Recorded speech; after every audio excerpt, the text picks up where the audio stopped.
Hello, everybody. We are here on day one at Inbound in San Francisco, and I'm with a very special friend from HubSpot. His name is Luke, and I'm in literally a garden. I like to call it the Garden of Opportunity here outside of the Moscone Center. Luke, how's it going? Pretty good. I like that name. I feel very opportunistic just standing here. Me too. He just came off break, so I'm kind of putting him on the spot, literally a HubSpot. Get it? But he just had a baby, Eliana, right? Yes, that's it. Eliana, 9 months old. 9 months old! I've been home with her all summer. It's been great. Which changes the entire experience for a person who is in marketing and sales, I'm sure. Yeah, you think so? Yeah. Well, because you start to have more empathy for what people are going through when it comes to priorities in their life, you know? Mm-hmm. So you have to think about more of the human experience, which is what I think we're learning a lot more about this year with all the AI going on. How can humans stay in the lead, yeah? Yeah, absolutely. I mean, I use AI today to just figure out what my baby needs. I'm like, I don't know what this noise is. Can you tell me? I'm doing a lot of that right now. So Luke, tell everybody what your job is now at HubSpot. Yeah, sure. So I'm a manager on the sales team here in mid-market. In the US. And you get to see and hear from all sorts of organizations. I would assume your team manages a lot of different direct customers, yes? Oh yeah, across, I mean, you could name an industry, we work with them, you know, manufacturing, IT, finance, software, healthcare, all of it. Okay, so with that perspective in mind, I have a few questions for you if you're up for it. Yeah, let's do it. So the first is, like, all those organizations, what do you think makes a brand magnetic?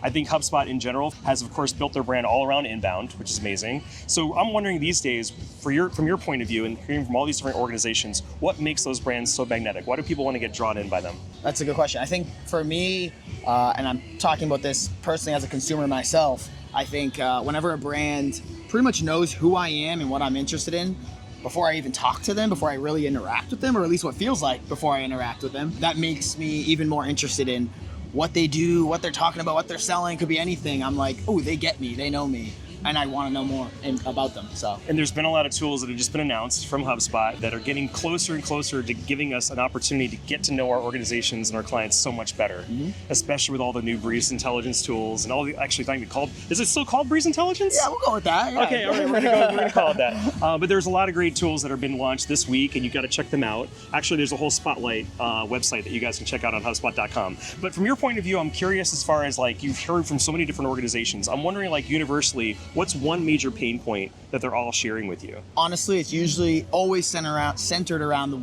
big buzzword, data.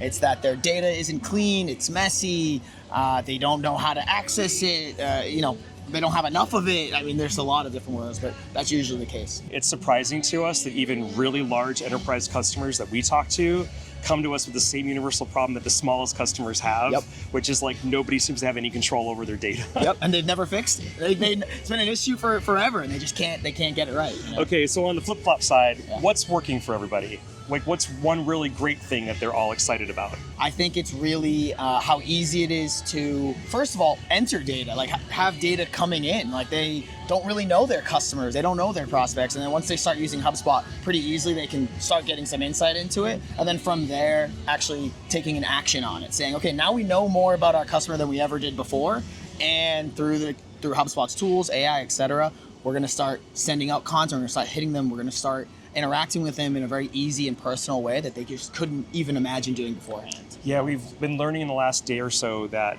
you can't rely on just the website anymore as your main marketing hub. Yeah. You have to really think about the diversification of where people are finding information. So you're kind of getting out there that you have to use tools, of course, like HubSpot to help you manage all those different channels and manage your brand voice. It's very important, yeah. I can't remember the last time I just Googled something, found an answer, and after clicking a bunch of links and saying, oh, this is the website I was hoping to get to. Like, now it's, I'm going on ChatGPT, I'm asking friends, and I want to find that answer, like, right away. Yeah. So our customers need to be doing the same thing. You're in sales. You've been in sales for a number of years. And so do you feel like there's still you cannot overrate this tool or strategy when it comes to sales? At the end of the day, what's one thing that you're like, don't stop X when it comes to sales? The reps on my team, I hope they're listening, you have to pick up the phone. Like, you have to call your customers, you have to call your prospects, you have to call happy people, you have to call angry people, you have to call people who don't know you. You have to take what you're putting online, which is your brand, and give it a voice and that's you. Like at the end of the day, you need to be able to speak to the people that are interacting with your brand and hope that they continue working with you. So you got to pick up the phone. So you just did something you didn't even realize you did. You've connected the dots between what your chief marketing officer has been talking about and what your chief customer success officer has been talking about, which is that you can't, well, number one, your brand is your people. Yep. And you have to not discount that. Everybody on your team, frontline or not frontline, is part of that brand. Yep. And the messages that they share, the messages that they kind of represent, it's all on them at the end of the day. They're that last touch point that can really carry that brand all the way through. And then John said it great yesterday in one of our interviews where he's like, you have got to pick up the phone and talk to people, because if AI is going to get you to that last step, the conversation is the next step. Yep. And you got to build those relationships. You just got to talk to folks. Look, I mean, I can speak from experience. I think when everybody wants it easy, they want to get all their info. They want to see a website, see a link, whatever it is, and get all their info. But at the end of the day, when they want to make a decision, they want to talk to a person. Yes. They want to talk to a human, and that person better know who they are and why they are there and how they got there and all of that. So at the end of the day, you have to be human. And I've heard this a lot too, and we've been saying it for years. You're not selling to a company, or the people are not buying from a company, they're buying from people. So really, it's a person-to-person connection that at the end of the day, you really want to make sure is strong. And that's going to create the partnership that you think is going to last a long, long time. And I'll reward that as a salesperson myself. You are selling to a person. You are not selling to a company. You're not selling to a brand. At the end of the day, you're selling to someone that's trying to do their job better, or selling to someone who's trying to grow their business from the ground up. You're selling to a person. One of the most biggest and important takeaways this year, that AI cannot replace that. And we all have to keep that in mind. Yep. AI in general, from your standpoint before we go, what do you think its biggest value is? I would say when I'm stuck and I don't know what to do next, and whether I'm struggling with an internal project or how to outreach, it's AI gives me a sounding board or a tool that I can go to and say, can you just help me get this off the ground? What do I do next? How do I start this message, right? Like, how do I pick up this? I'm going to pick up this phone, but I don't really quite know what I'm going to say. You know, like, I think it just, when I'm in those dark spots where I'm like, I'm not quite sure what my next move is, AI kind of helps me along and gets me to that next move. I would say that AI kind of removes the possibility of having writer's block or seller's block or marketer's block. Hashtag marketersblock.com. No, this has been great.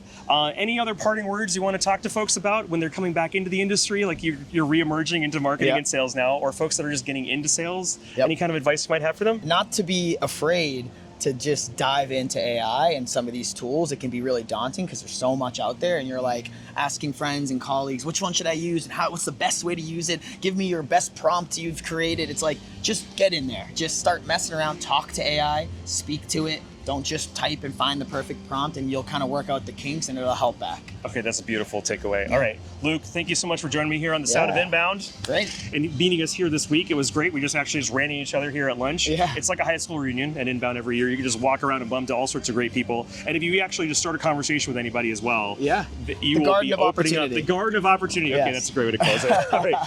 Find him online on LinkedIn, of course, and of course, check him out on HubSpot.com. If you want to connect with Luke, though, he'll help you out with any kind of mid-market opportunity with HubSpot. Start with me. Yeah, start with Luke. Okay, thanks, Luke. Appreciate it. Thanks, bye, everybody. Aaron. Bye.